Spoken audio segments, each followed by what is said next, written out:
మహాఘనుడవు మహోన్నతుడవు, పరిశుద్ధ స్థలములోనే నివసించువాడవు. మహాఘనుడవు. మీ అందరి స్వరాలు వినబడాలి.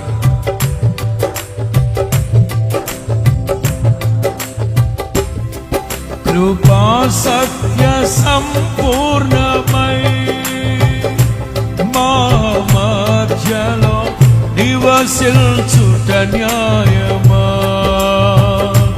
నన్ను పరిశుద్ధ పరచుటే నీ ధర్మమా.